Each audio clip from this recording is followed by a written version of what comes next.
The thoughts, views, and comments expressed by the hosts, guests, callers, and advisors on Beyond the Headlines are not necessarily those of the management, ownership, or production unit of ILS, the Verizon Media Group. Beyond the Headlines is a production of ILTV Studios and cannot be represented in part or entirety without the express written consent of the Verizon Media Group. Beyond the Headlines is the intellectual property of the Verizon Media Group. Copyright 2026. All rights reserved.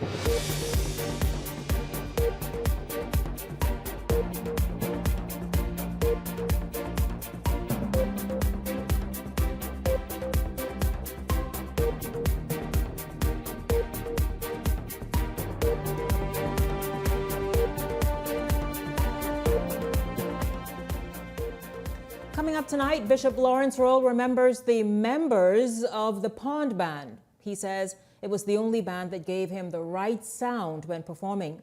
Trending tonight, did the Foreign Affairs Minister of Ghana out the government in its bid to recruit 300 Ghanaian teachers? Unions are saying this decision was made without consultation.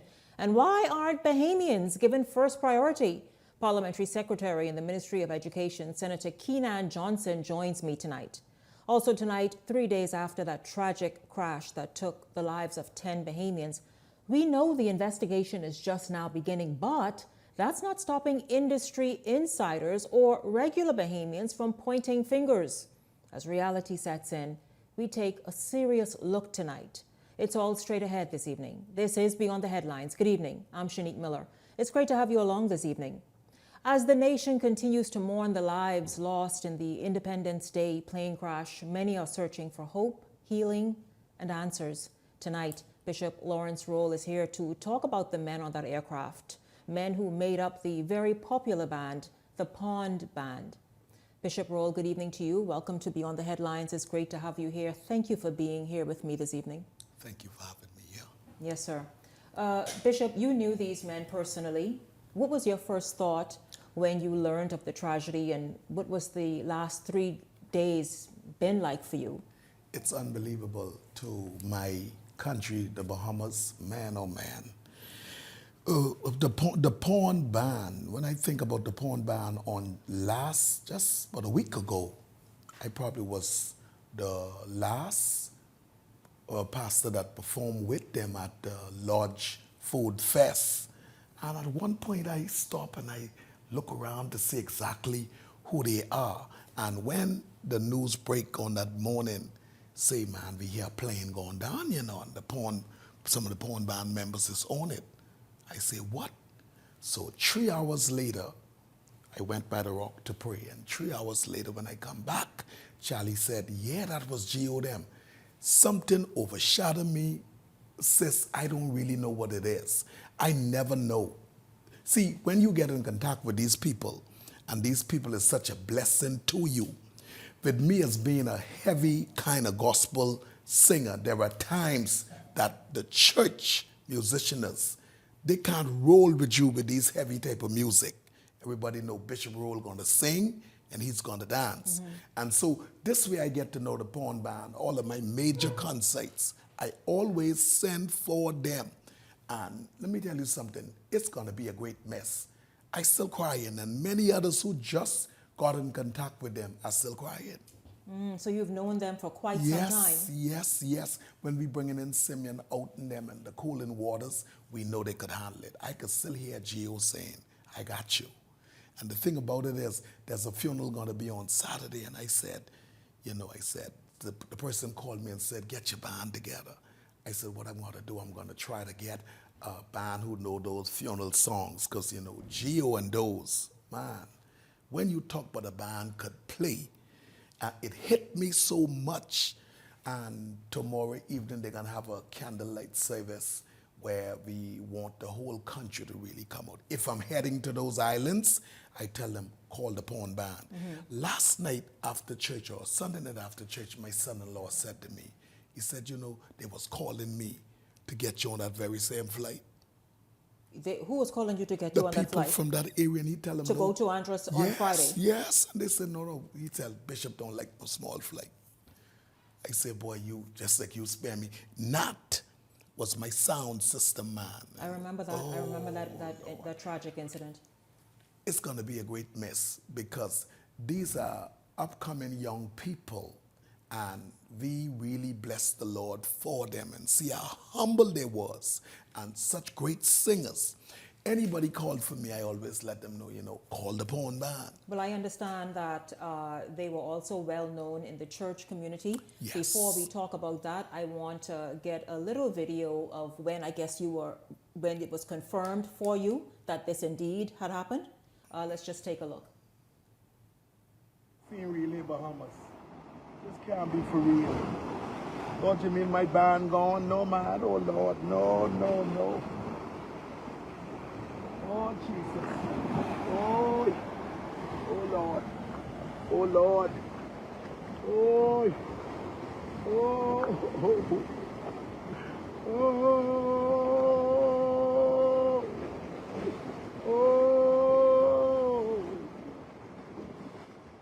Bishop Roll, describe that same very moment right there for us. It's like when I get to know people, like something has come on me, I can't really explain. When Nat, when I sing the song Money Coming, Nat was trying to get me to go with him. And on my radio program there was breaking news. So a plane went down. I said, probably somebody traveling. When I hear it was Nat, I don't know how I got to the hospital crying. It's because not just being to me to try to talk to me, and the flight went down. Something overshadowed me. I don't fake, that is real. When that hit me, I really had to lay hands on myself for to catch myself. When I came from the beach area where I got that news, I went side the road underneath a cool tree. I lay hand on myself. I said, Bishop, you got to catch yourself. You got to catch yourself. Something is overshadowed me, sis, and I just go straight into weeping. It's because these people mean so much to me. Let's talk about that. I learned yesterday that they all were attached to local churches. One, Revolution Church, I know that, and many other churches that you would know, and they sometime came together and played, Yes. and of course went to their individual churches. Talk about their impact in the church community. I think they grew up in the church. I think this band used to be Bishop Rodney Roberts, musicians, and when she would tell me just a couple weeks ago, he said his mother is a pastor. I said, who's your mother? Jan. Jan is one of the top gospel singers as a female here in our country. I could not believe that this is Jan Boy. But Roberts, our church is not too far from Roberts. But for funerals, wedding, concerts at the church, anything that I'm going into, I would call the Porn Band. Even when they sent for me on those islands, I said, the Porn Band, because with them, they practice.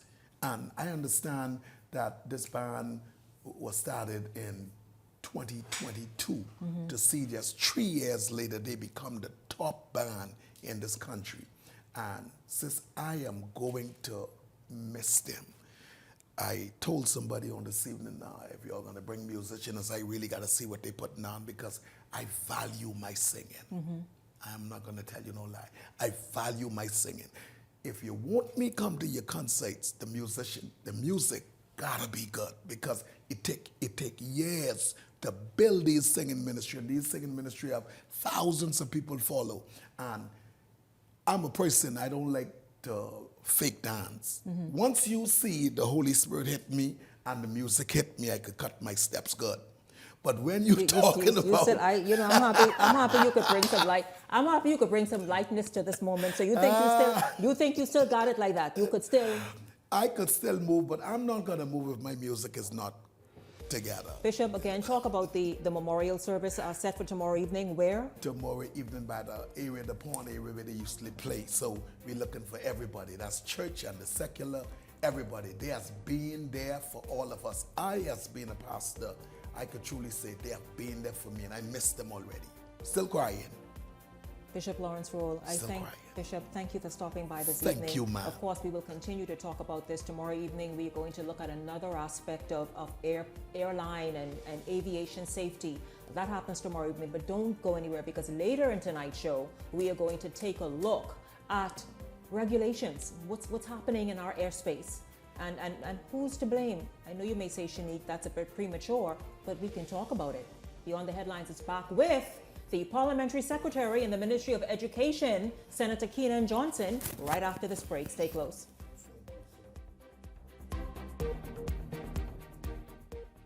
Hey, it's your boy Charlie Bahama here at Superwash, Superwash's newest spokesmodel, and I'm here to tell you about Superwash's large capacity washers and dryers for all your big loads. I know I see that Charlie Banana coming here just now. Luckily, it's also big enough for me to hide it. I thought he was right over here where these large capacity washer and dryers is. They're big enough now to handle your big loads, you know. Yeah, like your comfort on your blanket. But just look at us. Somebody forget to turn on the dryer. Oh, stop! Help! You hear something? Yeah, that's the sound of clean. Superwash washes you, processes you, and entertains you 24/7.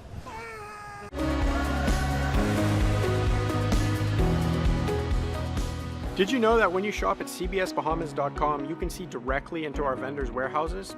What that means is even if we only have a dozen of an item available in store, you can order virtually as many as you want directly from our vendors and have it delivered to your doorstep in just 10 to 14 days.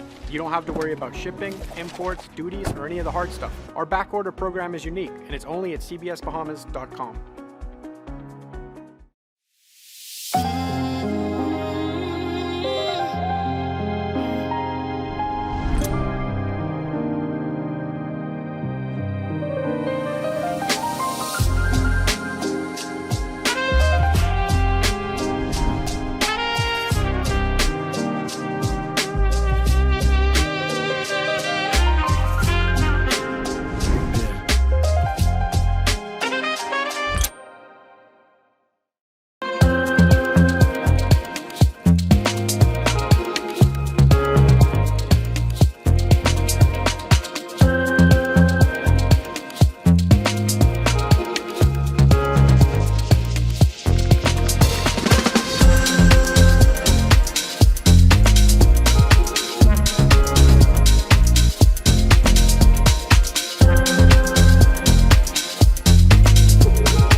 Welcome back to Beyond the Headlines. It's great to have you all tuned in. I hope you all understood what Bishop said. I think, and I asked Shadi a moment ago for the location, it's the pond. Maybe many of you know what that is or where it is, and that is where the memorial service is being held. But let's move on to a story that's been trending really since yesterday into today, and it's taken on so many different, variations, and so let's jump right in. The agreement to recruit some 300 teachers from Ghana has been recently confirmed by the government, but many are torn on whether it is the right decision. In fact, the decision has sparked significant public debate. Joining me this evening is Parliamentary Secretary in the Ministry of Education. We'll get to that post in a minute. That post is on Facebook, something that Bahamians say, what? When did this happen? How and when and what? Why? Well, welcome to Beyond the Headlines, Senator Keenan Johnson. Good evening to you, Senator. It's great to have you here. Thank you for being here on Beyond the Headlines. And thank you for having me, Shanique. I'm very grateful to be here. Yeah, I'm grateful to you for being here, because this is something that Bahamians are saying, hold on, not this Bahamian-friendly government, though. Like this what you're doing now? So has the Ministry of Education entered into an agreement with the government of Ghana to recruit 300 Ghanaian teachers? So let me give you the short answer as to whether we entered into an agreement. The answer to that is no. What it's important to understand is context. I think that it was important for me to come on the show to give some clarification and to speak to a bit of contextual facts, given the fact that if we recall, when the Deputy Prime Minister spoke in the House and gave his budget contribution, he advised that he had assigned me to lead a task force to deal with the teacher shortage.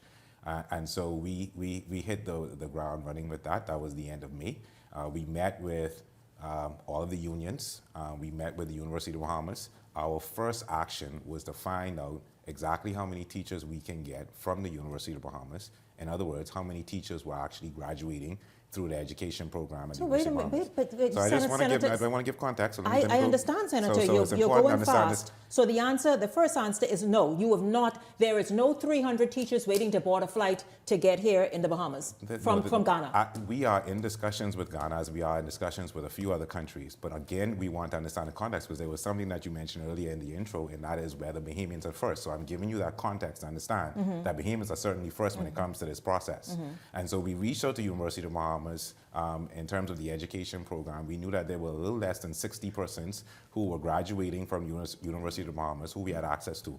And so what we did was we looked at persons who would have been in the pipeline previously, in previous years. We looked at why they may not have been advanced. We looked at what the loopholes were, what the concerns were. We addressed some of those concerns. I personally went on a call with the graduates from the University of the Bahamas this year, 55 persons, to ensure that they provided all the documentation. I personally called the University of the Bahamas to ensure that after the graduation, that all of the diplomas and transcripts were not unnecessarily delayed. They worked with us to ensure that we received, that the students receive all those documents. So you were basically trying to walk these new graduates through the system to quickly get them in. In addition to that, both myself and the Deputy Prime Minister in public spaces have indicated that if you are a retired teacher, well, I've heard that several times. If you believe that you have something to offer as a Bahamian, please contact the ministry to ensure that we have the opportunity to review your files. Senator, I hear you, and that's excellent. We'll get to that. We have enough time in this segment.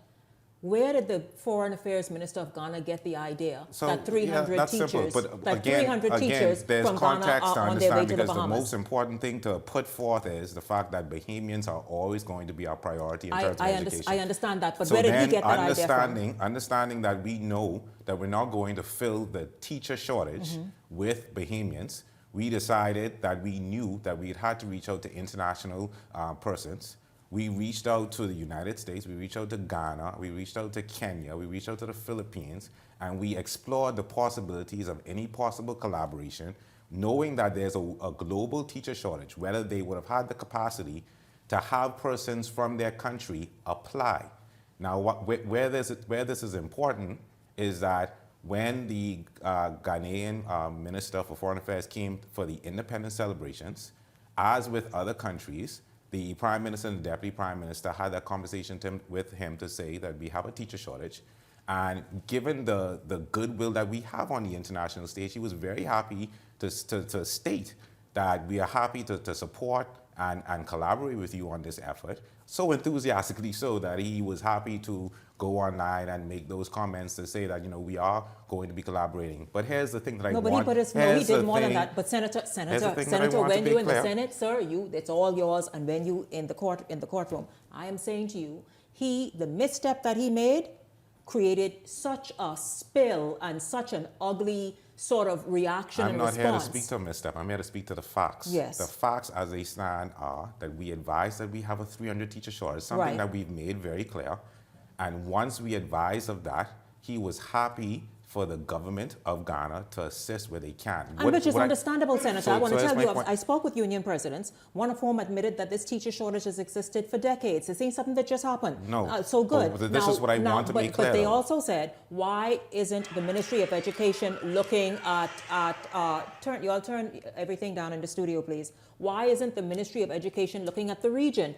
People who can be easily acclimatized and assimilated. There's a very simple answer to that, and there's two things actually. So the first thing is that we found that in our region there's the similar issue with the teacher shortage, right?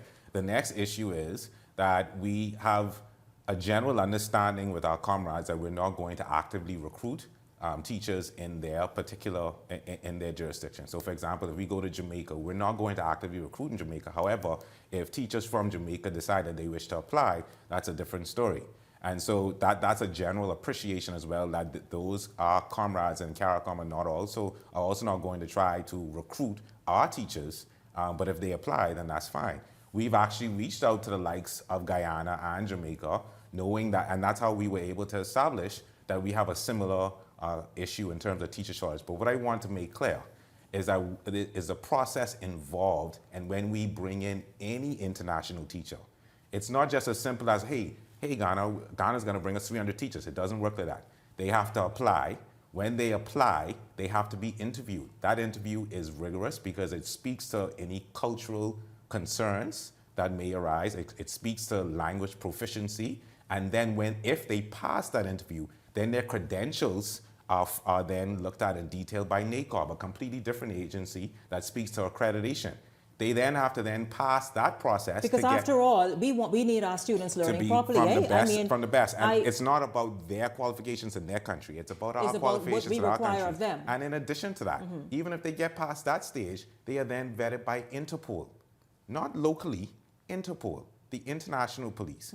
And then if they pass all of those stages, then their application goes on to the public service for a contract to be drafted. Now, speaking of Bahamians, and this is not my words about Bahamians first. This is what the unions and everybody else, even the opposition, say, how could you all insult the teachers like this, the Bahamian teachers? How could you all disrespect them like this? But they're disrespecting us. So again, this is why I started with the fact that we started with Bahamians and we're continuing with Bahamians. These teachers that are coming from anywhere internationally will only come to a place to fill in vacancies where we do not have Bahamians who can do so.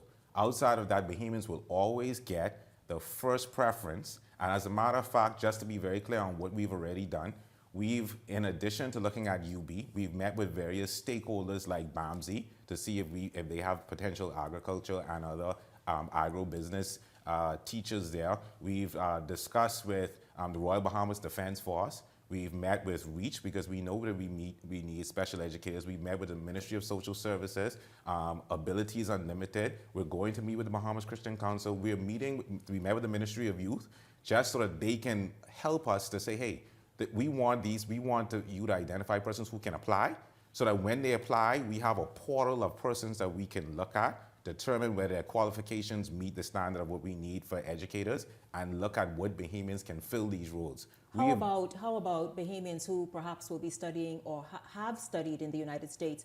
Is there an attempt to try and reach out to those persons who are qualified and obviously skilled to return? There are two things that we have done.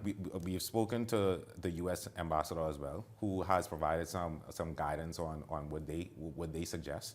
And in addition to that, what we have done is we've established a task force, and this task force is now responsible. We have a desk that is specifically responsible for addressing all of the recruitment. So we have one stream now where you apply to become a teacher. We have we're going to establish a hotline, we're going to establish a WhatsApp line and one contact, so that if persons are interested, we've heard persons say before that we applied, we didn't get a response. And I personally believe that was because there were so many avenues through which you could apply. We now have one streamlined process. We now have a contact through WhatsApp, through telephone, through email, and that's going to be launched by the end of this week. They're going to have a physical location, so if persons want to go in physically and be able to speak to somebody about their application, they can do all of that. If someone wants to go in and be walked through the process, by the end of this week, they're going to be doing all of that. And that is geared towards ensuring that Bahamians have the best possible opportunity to make application and to have their application considered before anything else. Did you imagine a day that you would see so many Bahamians clamoring to be teachers? Because you know that's a different thing altogether. I'm sure you won't answer. Let's move this forward. I am told that there is a shortage, particularly in the high school system, where there are chemistry teachers, biology teachers, other specialty sciences, that is where the shortage is. Moving forward, in the University of Bahamas, the United States, wherever Bahamians are studying education, is it going to be an attempt to try and massage them gently in those directions so that, as they say, let Bahamians have first dibs, but then obviously you have to be qualified to teach those subjects? Yeah, certainly, and definitely, and there are a couple of things in that statement, Shanique. The reality too is that we need to generally encourage persons to now go back into their education. We know that there has to be some incentivization to do so. We know that there's What is that incentive going to look like? So I can't get into all that detail right now because we're still in the discussion. So this is a two-part process. We're trying to immediately meet the demands for September, and we know that we Right. have to immediately meet those demands. But we know that long term, if we want to encourage, especially Bahamian teachers or Bahamians to get into education, there's more that needs to be done, and that's something that we know that we have to address and look forward to. Unfortunately, that's not something that we can do by September. And so we're looking to address those concerns. But going back to the international teachers, you indicated we know that the teacher shortage has been something for decades. But we also know that foreign teachers has been something for decades. I just said to someone the other day, I don't know if there's anyone under the age of 60 who can truly say that they've never had a foreign teacher that taught them. They've been a part of the public education system from grade one yes. for me, and I can call off the names because I remember them daily. Right, and they've had a true impact on me. But again, we ask the Bahamian people to also appreciate that they will go through a rigorous process before we allow them to get into our classrooms. How do you change the narrative? And I know, and I'll tell you, I didn't even speak with the senator. In my own investigation in preparation for tonight's interview, I was told by credible sources in the Ministry of Education that they are interviewing and have before them applications from the region, from persons who submitted applications, because you cannot go and recruit in the region, from those who have submitted. So there are those, of course, Ghana, Philippines, and other countries, as you have pointed out. So this is happening. This is really happening truly. Now, how has the union got it so wrong? Because the union feel as though, listen, they've been blindsided by this. You all are not communicating with them. That there is no consultation. What's happening? Well, how are they feeling this way? I don't want to go as far as to say that they got it wrong. Everyone saw the message that came out on social media, and everyone interpreted it. What I will say is that since I came into this role, the unions have been very respectful. We've had a mutually respectful relationship. And so I would hope that anytime something comes up in social media, which has happened before, that they would reach out to me and say, hey, we heard this happen, and we would like to understand what exactly is going on. Again, that's what has that is the context in which things have happened before.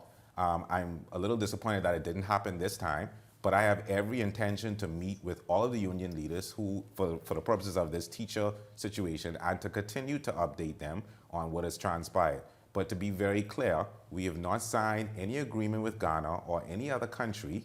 We are certainly actively looking in the international market for qualified teachers that meet our standard.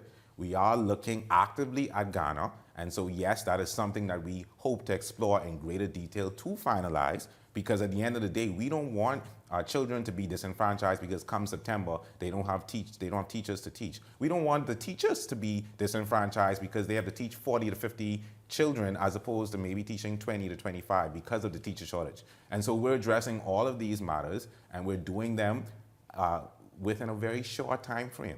And so we are looking to be more efficient. That is why we established a task force. That's why we're going to give all of the information that is needed for Bahamians to understand what the process is and what is happening. And as soon as something materializes with any international grouping or any international country, the unions will be the first to know. That sounds good. Now, let's talk about this sort of new shift. We know it's a new minister. You are the new parliamentary secretary in education. It's been interesting to hear. That, yes, you're jumping ahead of something that every school term we've been made to understand and hear from family islands and various, whether it's southern islands or whether it's islands in this vicinity here in the nation, that there are absolutely no teachers in a classroom to teach students. But you all have been, for weeks, been talking about this teacher shortage, and now obviously trying to jump ahead of it. Talk about what that new policy is. So you know what, it's really just hard work. Right now, it's just, we're trying to ensure that we adhere to the current policies, but we're also trying to make sure that at the end of the day, what is already in place in terms of the steps that are required to even become a teacher, that we do absolutely what is necessary to ensure that that process is followed. So we've already looked at what the process is. We already looked at what the bottlenecks are in that process. We already looked at what we can do, and that is why you hear the Deputy Prime Minister talking about a multi-agency task force. Because when it comes to the recruitment of, well, we're speaking specifically about teachers. When it comes to the recruitment of teachers, you're talking about NACOB, you're talking about immigration, you're talking about public service, you're talking about education, you're talking about national security. And so it doesn't make sense to have these conversations in terms of process in silos when we know that all of them are involved. So we brought everyone to the table and we said, hey, how can we make your process more efficient? What are we doing wrong? What are we doing right? What can we do better? And we've ironed all of that out with everyone to the table to ensure that the process is working a bit more efficiently. And while we are making baby steps, we are making progress, because even in terms of the teachers from the University of the Bahamas, when you look at potentially 60 teachers, we still have to look at those who may not go into education at all, those who may go into the private school system. And then we look at those who may not, for whatever reason, even have, maybe they owe money to UB and can't get a diploma, or maybe they won't pass a vetting check. And so after all that is done, you may be down to about 45. Out of the potential 45, we've already submitted 30 applications out of that 45 to the public service to get approved to be assigned for teachers. And that is not something that usually happens until mid-August. And so we are making progress when it comes to that. And as soon as we get more, we're trying to establish a whole pool, persons apply, and we can look at their applications in this portal and say, okay, this person may make a good music teacher, this person may make a good this, let's interview them, let's finalize this. And the more we increase that pool of potential teachers, the greater we have of having the best persons that go into the classroom in September. How has the response been like for weeks? For several weeks, the minister, yourself, you've been saying, listen, every chance you get, listen, if you were retired, we would love to have you back, come help sort of make up this deficit. How has that response been? The response has been excellent. And what it does is the DPM, he gets inundated with a bunch of messages that we all, every time we get something, we channel that to one source so that we can make sure that we have a full listing of everyone that has reached out, so that we can reach out to them and make sure that they do apply through the portal. And if they have already applied and they get an update, we've had persons and because this has now become a little political, we've had persons from the opposition that have reached out to us and said, hey, this person from this particular island or this person's reached out to me, and that has been funneled through to make sure that we reach out to these people. So we're encouraging everyone. We're encouraging, if you know someone who has an interest in education, if you know someone who would make an excellent teacher, they're not even sure about whether they have the qualifications, then we're encouraging them to still go on the Ministry of Education website and to fill out the form. That form will then come to us. They'll get an email back with all of the documents that they need to upload. Once they send those documents, we have the opportunity to review it in detail and make a determination as to whether they qualify. Any message to the teachers tonight as we wrap up? Yeah, at the end of the day, we value the teachers because we all have the same goal, and the goal is to ensure that we give the best to our children. And so I'm encouraging everyone out there, if you are a retired teacher, if you are a recently a qualified teacher, if you have an interest in teaching, to go on our website, to please apply. Allow us the opportunity to review and call you and discuss and have that interview and go through that process, because you are our priority. Bahamians are first in this process, and where there is an absence after that, we then go internationally. I thank you very much, Parliamentary Secretary in the Ministry of Education and Senator Keenan Johnson, speaking on the most, it's funny, I mean, this just took hold today, I'll tell you that. I know you were shocked to see much of the social media commentary, I'm quite sure, but thank you for being here this evening to speak to it. Of course, we will continue to follow up on it, by the way. Thank you once again, Senator Keenan Johnson. Beyond the Headlines is back right after this.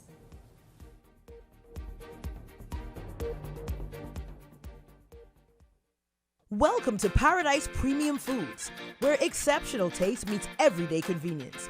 Right in the heart of Hurricane Hole Plaza, whether you're planning a beachside brunch, an intimate dinner, or simply restocking your favorites, we offer only the finest selection of local and imported goods, handpicked for quality, freshness, and flavor. At Paradise Premium Foods, shopping is effortless, service is personal, and every visit feels like a treat. From gourmet meals to go to organic essentials and indulgent treats, this is your neighborhood market elevated. Live well, eat better. Discover Paradise Premium Foods, now open at Hurricane Hole Plaza, Paradise Island. Paradise Premium Foods. Taste the difference. Edenwell has expanded their testing menu. We now offer blood work, drug screening, and so much more. Our hours of operation are Monday to Friday, 7 a.m. to 5 p.m., and Saturday, 8 a.m. to 1 p.m., located on 11 Madera Street. We are here for all of your laboratory needs, with fast and reliable lab work done by our friendly and knowledgeable staff. Let us help you take the needed steps to stay in the know about your health. Let's keep working towards a healthier you. Stay Eden well.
Well, I am told that Africa is celebrating, that it's all over the news in various countries in Africa, of these 300 teachers. But if we get to that, then certainly, of course, the remainder of the week, we certainly will look at it. However, though, a passenger who says she was on board the same aircraft just a day before that deadly crash is sharing what she describes as a terrifying experience of mechanical issues in the air. Pernell Brown-Clark telling Eyewitness News that she traveled on the Cessna 402B from Mangrove Key, Andros to Nassau with the same pilot. While her account has not been independently verified and the official cause of the crash remains under investigation, she claims during her journey, she told the pilot she believed the airline should not have returned to service or been returned to service.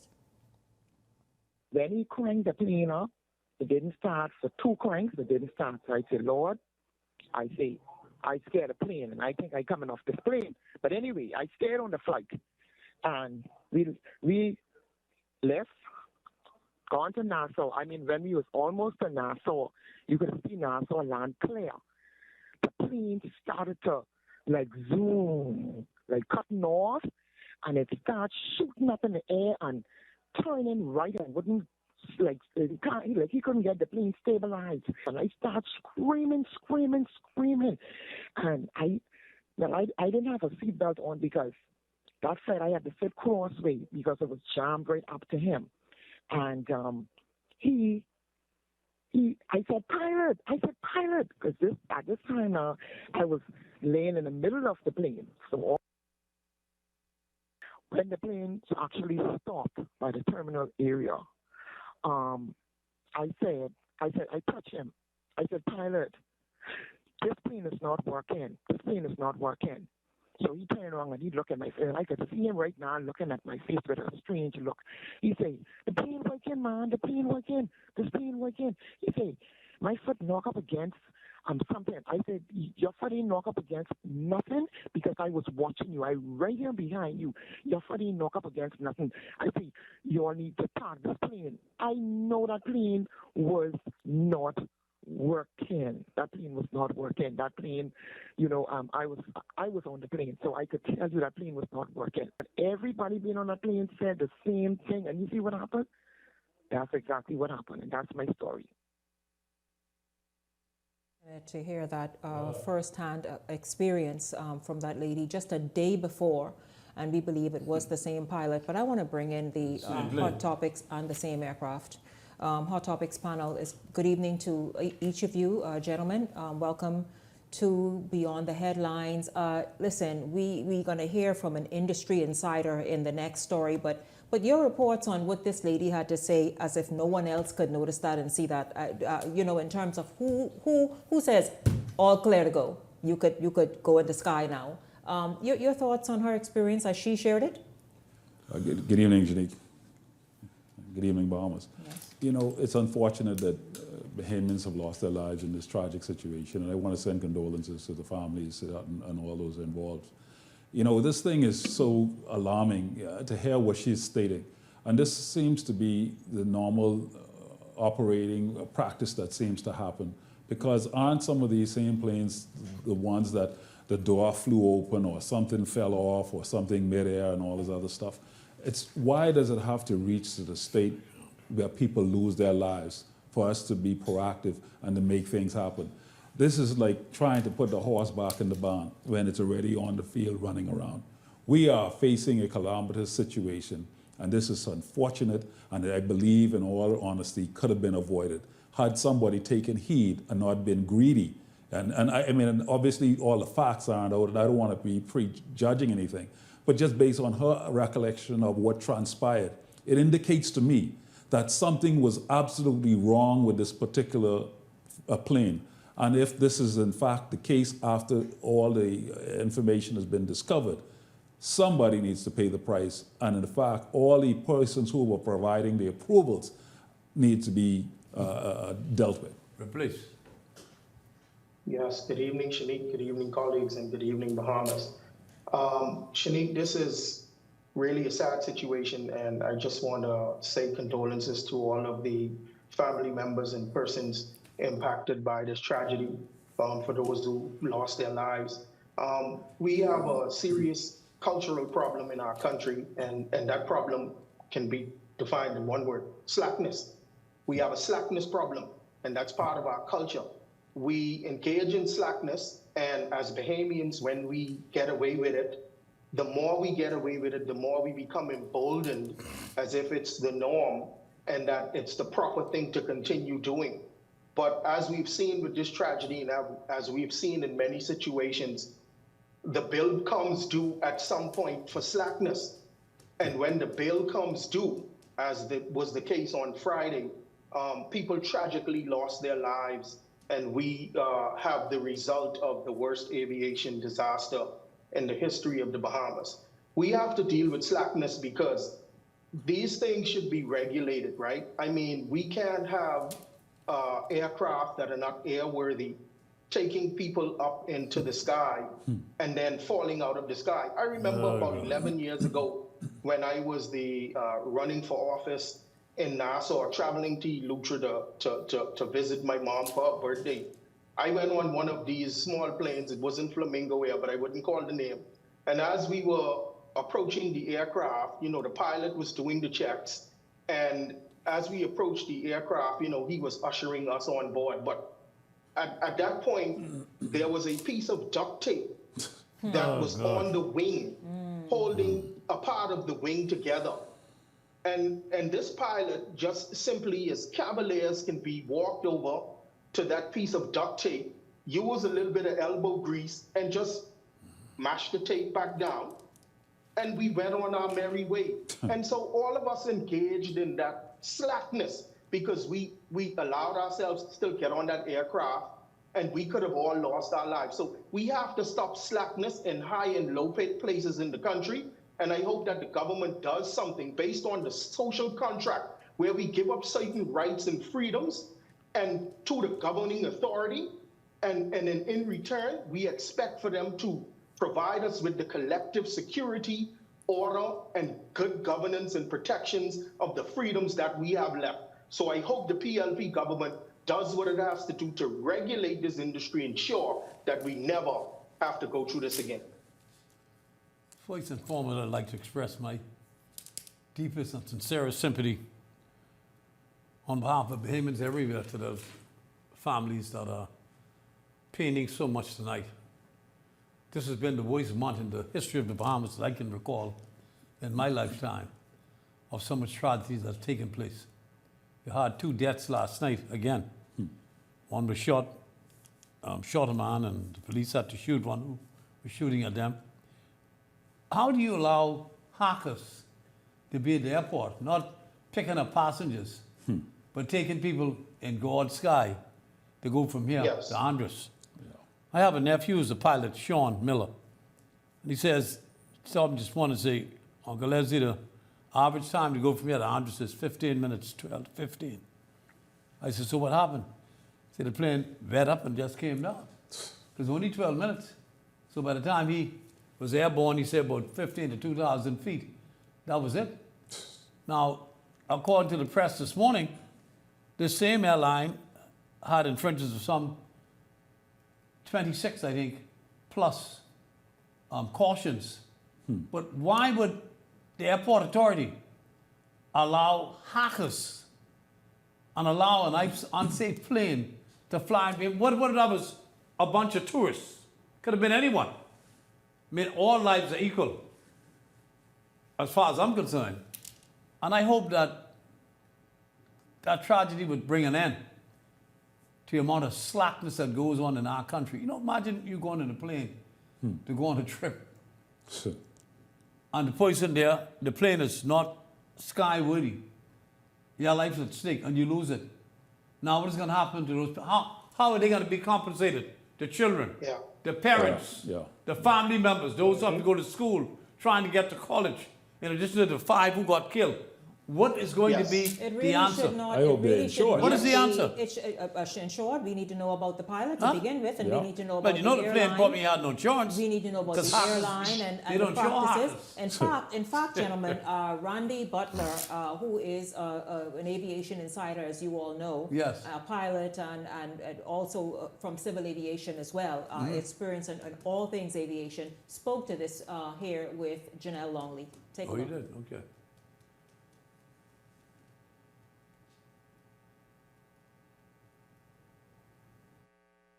You're in retail with one of the big airlines do it. Former Sky Bahamas CEO Randy Butler believes lax enforcement of aviation regulations has created an environment where careless practices can continue. You look at some of the recommendations from Air Accident that has said to the civil aviation, you need to take a look at your operators and the training of the pilots, etc. And this is across the board. Bahamas are all the other ones. Butler insists the deadly crash was entirely preventable, saying the tragedy could have been avoided had the department taken a more active role in enforcing its regulations. They were running scheduled flights out of Andres. I don't know how that worked. They apparently have some kind of arrangements. And there was a guy here collecting money for him while, so it was like running to the food store, hawker service. Who next? All right, boss, that's $100 a seat. At the same time, he acknowledged that difficult position many Bahamians find themselves in. Despite concerns about safety, he said many people continue to use unregulated air services because they have few alternatives. He questioned what residents of the Family Islands are expected to do when they must travel for medical care, banking, employment, or other essential needs. Bahamas have pulled out during election time. Western Air only come in three times a week, and that's in the mornings. So if you come on Western Air, you're stuck for 2 days. Butler also noted that this marks the 5th airline crash to impact the people of Andres. He said too many of these incidents have been allowed to fade from public attention without accountability. Calling for decisive action, he said those responsible should face criminal proceedings. You know, the civil case and the accident investigation is just looking to see what has happened and to prevent it from happening again. And they make recommendations to the Civil Aviation Authority Board. Janelle Longley, Eyewitness News. I tell you, gentlemen, no respect, too careless, too careless. Gentlemen, you each have 10 seconds each to respond to that. You know, this is very infuriating, and the fact is somebody needs to pay the price, and the reality of it is everybody needs to get their act together, do their jobs, and do it efficiently and effectively to the point that Bahamians don't lose their lives. Bottom line. Shanique, wherever the wherever the responsibility and the negligence lies, the government of the Bahamas has to deal with it. Take the remedial measures, but come down hard on those who are negligent and responsible and let the chips fall where they may. First of all, the Civil Aviation Department should allow no plane to fly in our skies that is not skyworthy. None. And all should be totally and absolutely insured to compensate those persons who would have lost their life and have children and parents and what have you, that they would be compensated for and live the life that their loved ones who was lost in that tragedy would have provided for them. Well, you have to do better than this, man. Yeah, absolutely. As a country, Here's we a gotta do question, better. gentlemen. Here's a question. Gotta do better. Was the plane overloaded? Did it have more That's what passengers? it is. That could be a possibility. Did it have more passengers than approved Speculating and that that could be a it was possibility. built to carry? We're going to continue But that's talking what about hackers this. do. Yeah.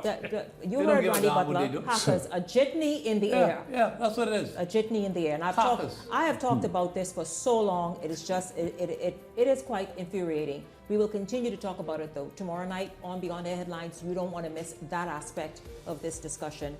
Listen, I thank you all so much. Of course, at the top of tonight's show, Bishop Lawrence Roll, many thanks to him. Senator Keenan Johnson, huge thank you to you speaking on the education matter. And of course, my panel right here, Leslie Miller, Glenroy Pratt, Howard Johnson. Thank you, gentlemen, as well. And thank you to all of you for tuning in, for watching, for participating, for all of your views that you're sharing. Thank you so much. I look forward to seeing you right back here tomorrow evening. For the entire Beyond the Headlines team, I'm Shanique Miller. Good evening, everyone. And again.